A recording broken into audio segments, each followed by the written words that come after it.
اعوذ باللہ من الشیطان الرجیم بسم اللہ الرحمن الرحیم۔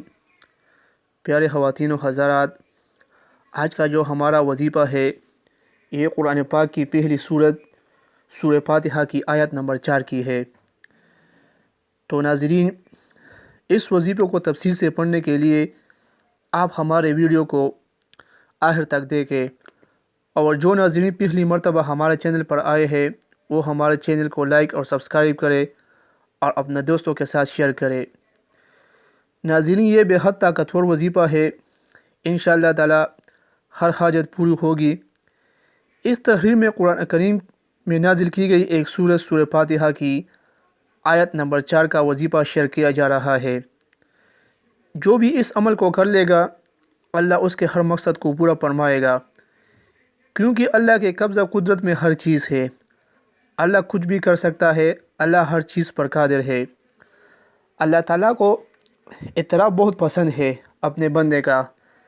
بندہ اپنی عاجزی دکھاتا ہے اور اللہ کو معبود حقیقی مانتے ہوئے اللہ تعالیٰ سے حاجات کو طلب فرماتا ہے۔ جب حاجات کو اللہ سے طلب کرتا ہے تو اللہ تعالیٰ انسان کی یہ عاجزی بہت پسند کرتا ہے۔ اللہ چاہتا ہے کہ اللہ کا بندہ اس کے آگے عاجزی اختیار کرے اور اللہ ہی سے مدد مانگے۔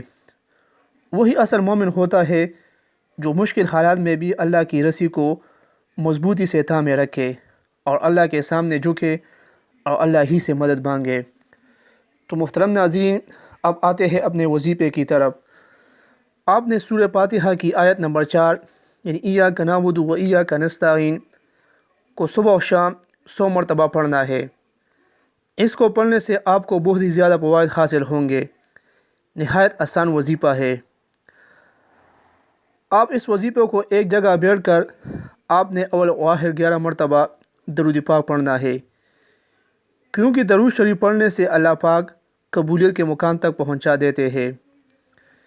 اس عمل کو کرنے سے جب آپ ایک مرتبہ درود شریف بھیجتے ہیں آپ صلی اللہ علیہ وآلہ وسلم پر، تو 10 رحمتیں آپ پر نازل ہوگی۔ تو پیارے ناظرین، آپ اس عمل کو جاری رکھیں، انشاءاللہ تعالی آپ کی تمام حاجات پوری ہو جائے گی۔ اللہ تعالی ہم سب کا حامی و ناصر ہو، آمین۔